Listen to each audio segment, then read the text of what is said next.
Hello student. Today we discuss about bank and different types of bank account and bank's functions. Then first of all, what is the meaning of deposit? Deposit is an act of placing cash with some entity.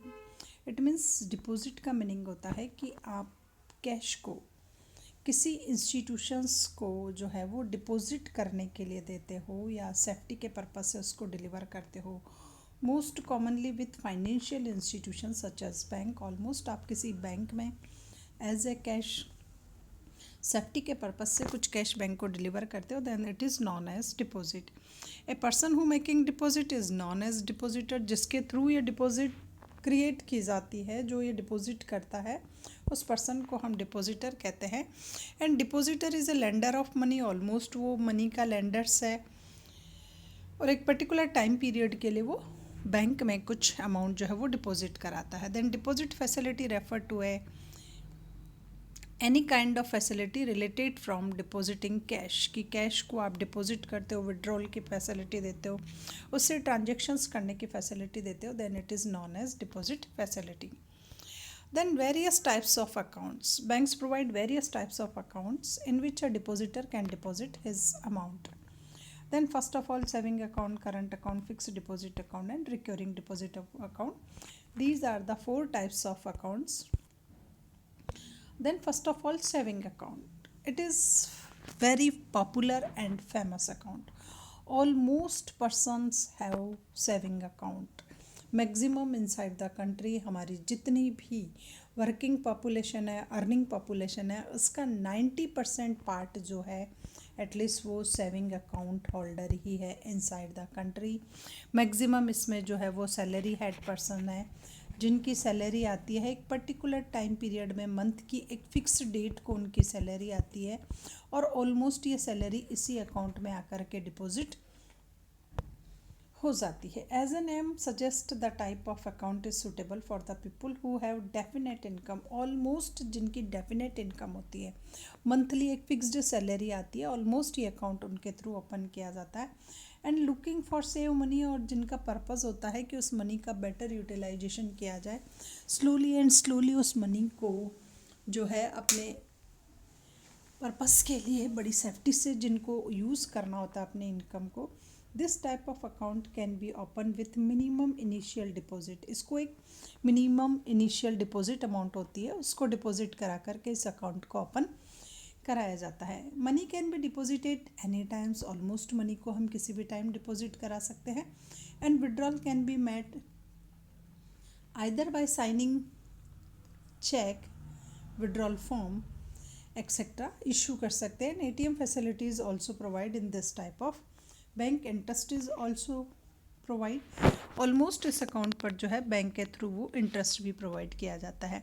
Then saving account सबसे popular account salary head persons के through open किया जाता है. 90% लोगों ने open किया जाता है. डिपॉजिट और विड्रॉल के कुछ लिमिटेशंस होते हैं, उन लिमिटेशंस को फॉलो किया जाता है.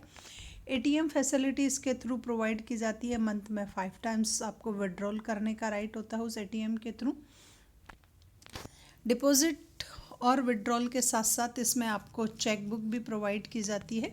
उस चेक बुक का भी यूटिलाइजेशन आप एज ए विड्रॉल के लिए कर सकते हो. ऑलमोस्ट बैंक इंटरेस्ट प्रोवाइड करता है आपकी सेविंग पर. इट इज़ फ्रॉम 3 to 4% तक की जो है वो सेविंग होती है. इसमें आपको इतने परसेंट अगर आपकी अमाउंट जमा है तो वो होता है. एक मिनिमम बैलेंस जो होता है सेविंग अकाउंट पर, एक मिनिमम बैलेंस जो है वो मिनिमम बैलेंस आपको रखना कंपलसरी होता है. अगर आपने मिनिमम बैलेंस को मेंटेन नहीं किया तो बैंक आपसे चार्ज ले लेगा. देन मिनिमम बैलेंस कंपलसरी है. कहीं कहीं जब ये सैलरी अकाउंट ओपन किया जाता है as a saving account, then zero balance की फैसिलिटी भी इस बैंक के थ्रू दी जाती है. तो यहाँ पर माइनर पर्सन भी सेविंग अकाउंट ओपन कर सकता है एंड मेजर पर्सन जो है वो तो ओपन कर ही सकता है. माइनर जब मेजर में कन्वर्ट हो जाता है तो ये अकाउंट उसका हो जाता है. चेक बुक पर जो सिग्नेचर होते हैं माइनर के, वो उसके गार्जियन के चलते हैं. तो इस स्टाइल से सेविंग अकाउंट जो है वो बेस्ट अकाउंट माना जाता है और मैक्सिमम लोगों के थ्रू ओपन भी किया जाता है. उसके बाद आता है current deposit account. Almost current deposit जो है वो बड़े बड़े बिग बिजनेसमैन जो होते हैं, कंपनीज होती हैं, इंस्टीट्यूशंस होते हैं, स्कूल कॉलेज जो होते हैं, हॉस्पिटल्स जहाँ पर टर्नओवर बहुत ज़्यादा होता है, लाखों की कमाई होती है, डेली के बहुत ज़्यादा ट्रांजेक्शन्स होते हैं, इनकम आती है, उनको डिपॉजिट कराना पड़ता है सेफ्टी के लिए, तो वो लोग जो है करंट अकाउंट ओपन कराया जाता है। Scenes restrictions on the number of withdrawal, there are restriction on the number of withdrawal from the saving account। Almost saving account से कुछ restrictions होते हैं विड्रॉल करने की, कि आप उस लिमिटेशन से बाहर बियॉन्ड द लिमिट जा कर के आप विड्रॉल नहीं कर सकते हैं। That type is not suitables, but यहाँ पर ये इस स्टाइल का कोई बाउंडेशन नहीं होता है। Bank open in current account for thems, bank उनके लिए करंट अकाउंट ओपन कराता है जिनको इस स्टाइल के रेस्ट्रिक्शंस पसंद नहीं हो। Like saving, this is also require minimum initial deposit, इसमें भी कुछ आपको मिनिमम इनिशियल डिपॉजिट जो है वो कंपलसरी होती है। हेयर बैंक डज नॉट पे any types of interest, and this type of account पे किसी स्टाइल का कोई इंटरेस्ट पे नहीं किया जाता है। देन रेदर अकाउंट पे a certain amount each year for operating charges. Almost इसका जो अकाउंट होल्डर होता है उसको बैंक को कुछ ओपन अकाउंट के चार्ज जो है वो पे करने पड़ते हैं। देन ओवरड्राफ्ट फैसिलिटी जो है वो इस अकाउंट पर आपको मिलती है, कि आपकी जो डिपॉजिट है एटलीस्ट आप उस डिपॉजिट अमाउंट से कुछ एक्सेस में विड्रॉल कर सकते हो। सपोज़ कीजिए कि मेरे करंट अकाउंट में अभी जो है, मेरा जो करंट अकाउंट है उसमें 5000 डिपॉजिट है या 50,000 जो है वो डिपॉजिट होते हैं, but I want to withdrawal 60,000। Then जो 10,000 की है, बैंक के थ्रू मुझे ओवरड्राफ्ट की फैसिलिटी अवेलेबल हो सकती है। इसके लिए मुझे पहले से ही एक रिटन एप्लीकेशन देनी पड़ती है, तब ओवरड्राफ्ट फैसिलिटी जो है वो सेंक्शन होती है। Then there is no interest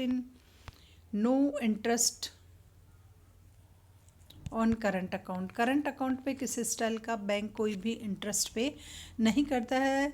there is no limitations to withdrawal का कोई लिमिटेशन नहीं होता है, and no limitations for deposit के भी इसमें कोई लिमिटेशंस नहीं होते हैं। इसमें भी जो है करंट अकाउंट होल्डर्स को चेक बुक जो है वो बैंक के थ्रू इशू की जाती है, आप उस चेक बुक का भी यूटिलाइजेशन कर सकते हो। ऑलमोस्ट बड़े बड़े बिजनेसमैन के थ्रू जो है वो करंट अकाउंट ओपन किया जाता है। नेक्स्ट आता है fix deposit account. Some bank customer में like to put away money from a long period. Almost कुछ लोग चाहते हैं जिनके पास कुछ एक्सेस में मनी होती है, एक्सेस में सेविंग होती है, जिनका इन कमिंग ईयर या अपकमिंग टाइम में किसी स्टाइल का कोई यूटिलाइजेशन नहीं हो रहा हो, तो वो उस मनी को एक पर्टिकुलर टाइम पीरियड के लिए डिपॉजिट करा सकते हैं। Then put away money for a longer times के लिए मनी को वहाँ जमा करा सकते हैं। Such deposit offer a high rate of interest. Almost इस अकाउंट पर जो रेट ऑफ इंटरेस्ट होती है वो सभी अकाउंट से कुछ ज़्यादा होती है। If the money is deposited in saving account, bank allow to the lower rate of interest. अगर वो सेविंग अकाउंट में होती तो बैंक आपको बहुत lower rate of interest provide करता, बट अगर फिक्स डिपॉजिट अकाउंट पे हम उसको ट्रांसफ़र कर देते हैं तो रेट ऑफ इंटरेस्ट जो है वो इंक्रीज हो जाती है।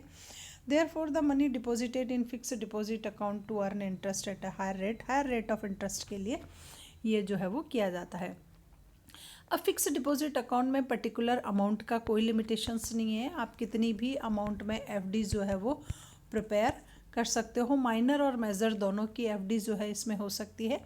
एफडी में rate of interest according to time होती है। एफडी में रेट ऑफ इंटरेस्ट जो है वो टाइम के अकॉर्डिंग डिपेंड करती है। ऑलमोस्ट इन रिसेंट टाइम 7% और रिसेंट टाइम में 6% हाईएस्ट एफडी की रेट है, एंड 5.5% जो है वो 2 ईयर्स तक जो है एफडी की रेट होता है। इसमें एक पर्टिकुलर टाइम पीरियड तक होता है। एफडी में अमाउंट जो है वो फिक्स टाइम तक वहीं बैंक में ही डिपॉजिट रहती है, आप उसको विड्रॉल नहीं कर सकते हो। बट एफडी पे आपको लोनिंग की फैसिलिटी जो है लोन बैंक इशू कर सकता है। एफडी पर आपको अगर कभी मनी की रिक्वायरमेंट है तो एफडी हो सकता है। एफडी को आप तोड़ भी सकते हो बीच में, but rate of interest again 3 to 4% में कन्वर्ट हो जाएगी। आपका जो कमिटमेंट था 5 to 6% का, वो कमिटमेंट फिर एफडी तोड़ने पर कंप्लीट नहीं होता है। और एफडी ऑलमोस्ट उन लोगों के थ्रू करवाई जाती है जिनको एक पर्टिकुलर टाइम पीरियड के लिए नहीं होता हो। 15 डेज से लेकर के 15 ईयर्स तक, आप कितने भी ईयर तक एफडी जो है वो प्रिपेयर करा सकते हो। नेक्स्ट आता है recurring deposit amount. वाहिल opening the current account of a person has agreed to deposit a fixed amount once in a month or a certain time period. Then RD account में जो होता है एक पर्टिकुलर अमाउंट को every month, every year, every day जो है उसमें deposit कराना पड़ता था. Total deposit along with interest they are in payable of maturities. Almost जो अमाउंट होती है वो मैच्योरिटी डेट पर जाकर के फिर आपको पेबल होती है. Depositor can also allowed to close account before maturity. Before maturity date के भी आप इस अकाउंट को जो है वो क्लोज करा सकते हो अगर आपको नहीं कराना. And get back money along with the interest till the periods. और जो भी पीरियड पर्टिकुलर टाइम पीरियड था वहाँ तक आपका जो भी फंड होता है, मनी जो होती है, उसको आप वापस बैक कर सकते हो. The account can be open by a person, individual और जॉइंट. इस अकाउंट को किसी भी स्टाइल से ओपन किया जा सकता है. एक पर्टिकुलर पर्सन, जॉइंट अकाउंट या किसी और के साथ जो है इस अकाउंट को ओपन किया जा सकता है. By the guardians of the name of minor. Minor person जो होता है वो भी आरडी अकाउंट ओपन कराया जा सकता है. तो आरडी में ये होता है कि आपको पर्टिकुलर एक टाइम पीरियड में, जैसे सपोज कीजिए कि इन 1 मंथ आपको लग रहा है कि मेरी सेविंग 500 की होगी, देन आप एवरी मंथ 500 की जो है वो आरडी ले सकते हो. और पर्टिकुलर एक जो डेट होती है, जैसे हर महीने की 10 तारीख को आपको ये 500 रुपीज़ जमा कराना पड़ेंगे. जब आप 10 को जमा नहीं करा पाते हो या 500 रुपीज़, तो इस पर आपकी कुछ पेनल्टी भी बैंक जो है वो चार्ज कर लेते हैं. इसलिए आरडी अकाउंट में ये कंपलसरी है कि एक पर्टिकुलर डेट को एक पर्टिकुलर सम ऑफ मनी जो है वो डिपॉजिट कराना होता है. रेट ऑफ इंटरेस्ट इसमें हाई होती है. कितने भी साल की रिक्योरिंग ले सकते हो, 1 ईयर की, 3 ईयर की, 5 ईयर की, कितने भी ईयर के लिए आप रिक्योरिंग डिपॉजिट अकाउंट जो है वो ओपन करा सकते हो. देन नेक्स्ट आता है banking services. A bank is a financial institution that accept deposit from the public and create credit. Almost bank का जो मेन पावरफुल फंक्शन होता है बैंकिंग सर्विसेज का वो ये है कि ये पब्लिक से जो डिपॉजिट एक्सेप्ट करती है और पब्लिक को ही वापस क्रेडिट फैसिलिटी प्रोवाइड करती है. तो इसका मेन फंक्शंस होता है accept deposit and provide credit facility. 2 types के मेन फंक्शंस होते हैं. Any activity involve in accepting and safeguard of money. Almost जो है ये डिपॉजिट को एक्सेप्ट करते हैं और उसकी सेफ्टी को प्रोवाइड करते हैं on by the other individual and entities. And lending, फिर इस मनी को वापस वो लैंडिंग आउट कर देते हैं, किसी अदर पर्सनस को लोन देते हैं. And earn profit. ऑलमोस्ट जो रेट ऑफ इंटरेस्ट का होता है डिपॉजिट के बीच में और लोनिंग के बीच में रेट ऑफ इंटरेस्ट का जो डिफरेंस होता है, it is the profit of banking institutions. और बैंकिंग सर्विसेज जो भी बैंक ने प्रोवाइड की, एटलीस्ट ये उसका रिवॉर्ड होता है. तो बैंक डिपॉजिट करता है और लैंडिंग 2 टाइप्स के मॉन फंक्शंस करता है. These are the various types of services which provide by a bank. Then first है various banking services in details. Almost ये कौन कौन सी सर्विसेज है जो बैंक के थ्रू दी जाती है. फर्स्ट है एडवांस लोन, कि बैंक के थ्रू जो है जो भी हम डिपॉजिट अमाउंट कराते हैं, तो after keeping a certain cash reserve, bank जो है CRR रेशो के अकॉर्डिंग जो भी परसेंटेज होता है उसको सेफ्टी के तौर पर रख करके जो रिमेनिंग अमाउंट होती है उसकी लोन और एडवांस प्रोवाइड करने का काम करता है. Bank provide short term, mid term and long terms loans needy borrowers. Almost जो भी जिस पर्सन को भी इसकी रिक्वायरमेंट होती है बैंक उसको लोन फैसिलिटी प्रोवाइड करता है. देन ओवरड्राफ्ट फैसिलिटी, मैंने अभी आपको बताया कि ओडी की फैसिलिटी करंट अकाउंट पर दी जाती है. जो भी आपके करंट अकाउंट में जो अमाउंट डिपॉजिट है उससे जब आपको एक्सेस में विड्रॉल करने की परमिशन बैंक के थ्रू मिल जाती है, then it is known as overdraft. Some time bank provide overdraft facility to the customers through which they are allowed to withdrawal more money than their deposit. की जो भी उनकी डिपॉजिट होती है उससे उनको मोर मनी विड्रॉल करने का राइट जो है वो मिल जाता है. And interest is charge from the customer on overdraft amount. और जो भी उसकी ओवरड्राफ्ट की अमाउंट थी, एटलीस्ट कस्टमर से इंटरेस्ट जो चार्ज किया जाता है वो उसी ओवरड्राफ्ट की अमाउंट पर किया जाता है. उसके बाद discounting of bill of exchange. Almost bank जो है अपने कस्टमर के जो भी उसके पास बिल्स जो आते हैं उन बिल्स की जब तक मैच्योरिटी डेट नहीं आती है और उसको कैश की रिक्वायरमेंट होती है, तो कस्टमर बैंक में ला करके उनकी डिस्काउंटिंग करा करके उनको कैश में कन्वर्ट करा लेता है. देन अदर जो सर्विसेज बैंक के थ्रू प्रोवाइड की जाती है, it is discounting of bill of exchange. Through this methods holders of A bill exchange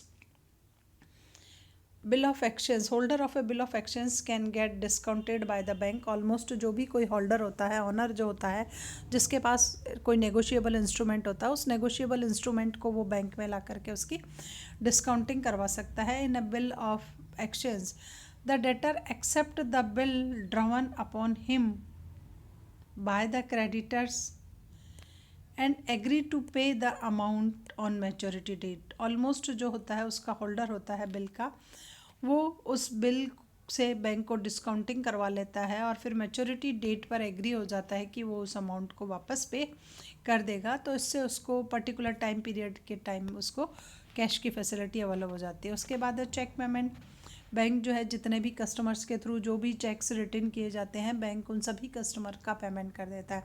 suppose कीजिए मैं किसी बैंक का होल्डर हूँ, कि जैसा मेरा आईसीआईसी बैंक में अकाउंट है, तो मैं आईसीआईसी बैंक के अकाउंट का एक चेक लेकर के अपने पेमेंट के लिए किसी अनदर पर्सनस को देती हूँ, बी को। तो बैंक जो है बी जब कभी भी इस चेक को अपने वहाँ डालता है, तो बैंक इसके जो कलेक्टिंग बैंकर्स होते हैं उसको पेमेंट करने का काम करता है। Then account holders can draw cheque upon the bank. जो भी अकाउंट होल्डर है, जैसे मैं अकाउंट होल्डर हूँ, तो मैं इस बैंक से अपने मनी को विड्रॉल करने के लिए चेक का यूज़ कर सकती हूँ। Collection and payment of the credit instrument, जो भी मेरे क्रेडिट इंस्ट्रूमेंट होते हैं, अगर उनका पेमेंट करना है, जैसे यहाँ पर मेरे चेक का पेमेंट करना है, मैंने किसी को चेक दे दिया, तो उस पर्टिकुलर पर्सन को मेरे मेरे अकाउंट में से पे करना है, तो पे करने का काम करता है। और मुझे कहीं से चेक मिला हुआ है, तो बैंक मेरे लिए कलेक्शन का काम भी करता है। In modern with different types of credit instrument जो है वो बैंकिंग सेक्टर में यूज़ किए जाते हैं। फॉर एग्जांपल है प्रॉमिसरी नोट है, एक्सचेंज है, बिल ऑफ एक्सचेंज है, चेक है। इस स्टाइल्स के नेगोशिएबल इंस्ट्रूमेंट का यूटिलाइजेशन इन रिसेंट टाइम में ट्रेड को इंक्रीज़ करने के लिए किया जाता है। हम हमारे ट्रांजेक्शन को कैश में नहीं कर करके इन नेगोशिएबल इंस्ट्रूमेंट की हेल्प के हिसाब से करते हैं। And are used banks deals with such, और बैंक्स जो है वो इनके साथ इंस्ट्रूमेंट के साथ जो है डील्स करता है। Bank collect and pay the different types of credit instrument as the representative of the customer. जो भी कस्टमर के थ्रू प्रेजेंट किए जाते हैं, बैंक इस स्टाइल के नेगोशिएबल इंस्ट्रूमेंट का भी पेमेंट करने का काम करता है, उनको भी देता है। उसके बाद है फॉरेन करेंसी एक्सचेंज की। Banks deal with foreign currency, banks foreign currency के साथ भी डीलिंग करते हैं। As the requirement of customer, जिस भी कस्टमर को जिस पर्टिकुलर कंट्री की फॉरेक्स की रिक्वायरमेंट होती है, एटलीस्ट बैंक उसी के लिए उसका मैनेज करने का काम करता है। हमें हमारे इंपोर्ट के पेमेंट के लिए, फाइनेंशियल जो भी हम स्पेशलिस्ट की सर्विसेज हायर करते हैं उसके लिए, डिविडेंड पे करने के लिए, किसी और पर्पस के लिए हमें फॉरेन करेंसी की रिक्वायरमेंट रहती है, तो बैंक अपने कस्टमर के लिए वेरियस टाइप्स की कंट्री की जो फॉरेन एक्सचेंज है वो अवेलेबल कराता है। Bank exchange foreign currency with the local currency, bank में हम हमारी लोकल करेंसी को डिपॉजिट कराते हैं और बैंक उसको फॉरेन करेंसी में कन्वर्ट कर देता है, which is essential to settle down the due of international trade. क्योंकि इंटरनेशनल ट्रेड के पेमेंट को सेटल डाउन करने के लिए हमें डिफरेंट टाइप्स की फॉरेन करेंसी की रिक्वायरमेंट होती है, तो ये बैंक हमें इंडियन करेंसी को लेकर के फॉरेन करेंसी को कन्वर्ट कर देता है, जिससे हम हमारे इम्पोर्ट का पेमेंट कर सकते हैं और अदर जो सर्विसेज हमने हायर की उनका पे कर सकते हैं। उसके बाद है कंसल्टेंसी की। बैंक के थ्रू हमें किसी पर्टिकुलर जब भी हमें कोई सजेशंस चाहिए तो कंसल्टेंसी की सर्विसेज प्रोवाइड करता है। In this functions banks hire financial, legal and market experts. Bank जो है वो डिफरेंट टाइप्स के स्पेशलिस्ट को हायर कर लेता है। किसी की मार्केट में नॉलेज हो, किसी की फाइनेंशियल की फील्ड में नॉलेज होती है, किसी की लीगल फील्ड में होती है और किसी में होती है। And provide advice to the customer, और ऑलमोस्ट उन स्पेशलिस्ट के द्वारा जो है बैंक अपने कस्टमर को डिफरेंट टाइप्स की सर्विसेज जो है वो प्रोवाइड करता है। जिस भी सेक्टर्स में उसको रिक्वायरमेंट होती है उसी सेक्टर्स की सर्विसेज उसको इन स्पेशलिस्ट के थ्रू प्रोवाइड करवाता है। Regarding the investment, industry, trade, income tax etcetera, कि जैसे किसी कस्टमर को किसी भी प्रकार की पर्टिकुलर नॉलेज चाहिए कि इन्वेस्टमेंट को लेकर के, इंडस्ट्री के सेटअप को लेकर, ट्रेड और इनकम टैक्स को लेकर के, तो बैंक ने जो ये कंसल्टेंट्स हायर कर रखे थे, उन सभी कंसल्टेंट्स के थ्रू वो अपने कस्टमर को डिफरेंट टाइप्स की सर्विसेज देता है। हाँ, बैंक इसके लिए कुछ चार्ज ज़रूर लेता है, क्योंकि उसको भी उन जो स्पेशलिस्ट हायर किए उनको पे करना होता है, तो बैंक इसके लिए अपने कस्टमर से कुछ चार्ज करता है। नेक्स्ट आता है bank guarantee. When customer have to deposit a certain fund in the government offices, bank जो है कस्टमर जो है कुछ डिपॉजिट कर देते हैं certain sum of amount in government में, कोर्ट में, और ए स्पेसिफिक पर्पस, किसी स्पेसिफिक पर्पस के लिए जमा करा सकते हैं। Then a bank pen can present itself as a guarantor for the customer. तो बैंक ऐसे जगह पर अपने आप को कस्टमर का गारंटर प्रस्तुत कर देता है। Instead of deposit A fund by the customer, customer इसमें फंड डिपॉजिट नहीं कराता है, फिर भी बैंक जो है उसके गारंटी का काम करता है। उसके बाद the remittance of fund, banks help their customer to transferring fund from one place to another place through the check, draft etc. Bank जो है डिफरेंट टाइप्स की ऐसी फैसिलिटी प्रोवाइड करता है जिसके थ्रू कस्टमर अपने फंड को, अपनी मनी को, अपनी डिपॉजिट को one place to another place easy going जो है वो ट्रांसफ़र कर सकता है जहाँ कहीं भी इसकी रिक्वायरमेंट होती है। चेक के थ्रू, ड्राफ्ट के through, NEFT, RTGS etcetera different types की सर्विसेज प्रोवाइड कर करके बैंक फंड को ट्रांसफ़र करता है। उसके बाद है क्रेडिट कार्ड्स। रिसेंट टाइम्स में प्लास्टिक मनी का यूटिलाइजेशन बहुत ज़्यादा हो रहा है। बैंक्स के थ्रू अपने कस्टमर को क्रेडिट कार्ड्स अवेलेबल कराए जाते हैं। उन क्रेडिट कार्ड्स के अपने अपने लिमिटेशंस होते हैं। वो लिमिटेशंस बैंक आपकी डिपॉजिट को देख करके डिसाइड कर लेता है कि 2 लाख रुपीज़ तक के हैं, 50,000 रुपीज़ तक के हैं या 25,000 रुपीज़ तक के हैं। आप जब कभी भी उससे एक्सेस में विड्रॉल करते हो तो बैंक आपसे जो है वो इंटरेस्ट चार्ज ज़रूर करता है। Then a credit card is a card that allow the bank holders, their holders to make purchase of goods and services in exchange of their credit cards. Almost जो भी credit cards bank हमारे को provide कराता है, उन credit card के behalf पे जो भी उस credit card का holders है वो goods and services उसको परचेज कर सकता है मार्केट पे, जहाँ कहीं भी क्रेडिट कार्ड्स के थ्रू पेमेंट करने की होता है। And immediately paying for the goods and services, almost उस क्रेडिट कार्ड को हमें स्क्रैच कराना पड़ता है और हमारा पेमेंट हो जाता है। And the card holders promise to pay back the amount to the purchase cards, और ऑलमोस्ट फिर जो भी जिस किसी ने भी कार्ड का यूज़ किया है वो बैंक को जो है विथ इंटरेस्ट वापस मनी जो है वो पे कर देता है। Banking services, ATM services bank के थ्रू प्रोवाइड की जाती है। ATM के थ्रू हम एनी टाइम विड्रॉल करने का राइट रखते हैं। 24 आवर्स में कभी भी ATM को विजिट कर करके हमारे जो अकाउंट में डिपॉजिट मनी है एटलीस्ट उस डिपॉजिट मनी को हम ATM के थ्रू जो है वो विड्रॉल करने का राइट रखते हैं। तो ये फैसिलिटी भी बैंक के थ्रू ही प्रोवाइड की जाती है। डिफरेंट टाइप्स के अकाउंट्स पे हमें ATM मिलता है, उस ATM को हम ATM मशीन में जा कर के विड्रॉल करने और डिपॉजिट कराने के काम भी करते हैं। तो ATMs के थ्रू डिपॉजिट भी होता है और विड्रॉल भी होता है, ये हमारी रिक्वायरमेंट पे डिपेंड करता है। उसके बाद बैंक हमें डेबिट कार्ड प्रोवाइड करता है। डेबिट कार्ड जो है वो इलेक्ट्रॉनिकली विड्रॉल फंड है, इससे हम डायरेक्टली जो है वो कार्ड का जो होल्डर होता है वो कार्ड का होल्डर्स उसके थ्रू जो है ऑनलाइन ही ट्रांजेक्शन्स कर करके उसके नंबर डाल करके उसके थ्रू उसको विड्रॉल कर लेता है। Most debit card require personal, एक पिन नंबर होते हैं, वो पिन नंबर का यूटिलाइजेशन किया जाता है और उस पिन नंबर के यूजेस के बिहाफ पर हम जो है वो ऑनलाइन ट्रांजेक्शन्स कर सकते हैं और हमारा पेमेंट जो है वो फास्ट रैपिड रेट से कुछ ही मिनट और सेकेंड में एक जगह से दूसरी जगह हमारी फ़ीस के रूप में, शॉपिंग के रूप में, किसी के रूप में भी आप इसका कर सकते हो। उसके बाद है होम बैंकिंग की home banking is a purpose for completing the financial transactions from one's own home as opposed to the utilisation a branch of a bank. Almost home banking का ट्रांसफ़र होता है कि आपने अपने किसी एक जगह की ब्रांच या बैंक में मनी को डिपॉजिट कराया जाता है। It include action such as making account inquiries, जैसे आपको अकाउंट की इंक्वायरीज करनी है, ट्रांसफरिंग को मनी करना है, पेइंग अपने बिल्स करना है, लोन के लिए अप्लाई करना है और डायरेक्टिंग, आप अपने डिपॉजिट को डायरेक्ट करना चाहते हो तो बैंक इस स्टाइल की भी बैंकिंग सर्विसेज प्रोवाइड करता है। ऑनलाइन बैंकिंग में है कि offer to the allow the account holder to access the data via internet के थ्रू हम हमारे डेटा को फीड करते हैं और ऑनलाइन बैंकिंग और इंटरनेट बैंकिंग का यूज़ कर करके हमारे पेमेंट को हम हैंडल कर सकते हैं। उसके बाद है मोबाइल बैंकिंग है। रिसेंट टाइम में ये भी बैंकिंग का एक नया वे है,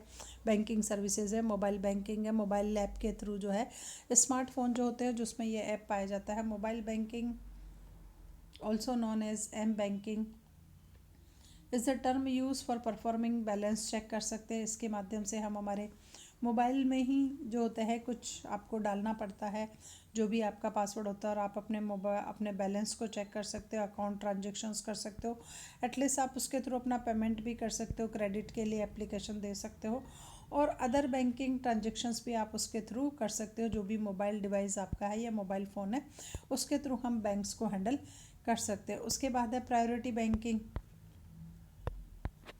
priority banking is include a number of various services but some of popular ones is, जैसे फ्री चेकिंग कर सकते हो, ऑनलाइन बिल का पे कर सकते हो, फाइनेंशियल कंसल्टेंस, जो भी आपको इन्फॉर्मेशन चाहिए आप उसको भी इससे गेन कर सकते हो। उसके बाद है प्राइवेट बैंकिंग के बैंक जो है आपको ट्रेडिशनली ऑफर्स करता है एक डिजिटल्स बैंक से, डिजिटल हाई नेटवर्थ इंडिविजुअल्स आपको वो प्रोवाइड करता है मैनेजमेंट के पर्पस के लिए, और लार्ज वैरायटी ऑफ जो है कन्वेंशनल्स एंड अल्टरनेटिव्स इन्वेस्टमेंट के मोड को आप यूज़ कर सकते हो। Then lending activities can be performed either directly or indirectly through the capital market। Almost bank के थ्रू जो lending services आपको प्रोवाइड की जाती है वो lending services डायरेक्टली भी हो सकती है, इनडायरेक्टली भी हो सकती है, कैपिटल मार्केट की हेल्प से भी हो सकती है। Due to their importance in the financial stability of country की जो स्टेबिलिटी के लिए फाइनेंशियल इंस्टीट्यूशंस का रोल बहुत पावरफुल होता है। Bank are highly regulated in most country. Almost हर कंट्री में बैंक्स जो है वो हाईली रेगुलेटेड होते हैं, डिफरेंट टाइप्स के एक्ट्स होते हैं, डिफरेंट टाइप्स के सुपीरियर और एपेक्स कैटेगरी के इंस्टीट्यूशंस होते हैं। For example in India RBI जो है वो बैंकिंग सेक्टर्स को कंट्रोल करता है। Most of nations have institutionalisation systems known as financial reserve banking. Almost जो है वो फ्रैक्शनल रिजर्व बैंकिंग सिस्टम्स हर कंट्री में होता है। सेंट्रल बैंकिंग मानते हैं ऑल ओवर बैंकिंग इंस्टीट्यूशंस पे, उसी के थ्रू कंट्रोल किए जाते हैं। Under which banks hold liquid assets equal to a portion of their current liabilities. Almost इसी के थ्रू टोटल बैंकिंग रेगुलेशंस जो है वो हेल्प किया जाता है। Then this is all about the banking services. Please like and subscribe my channel more and more.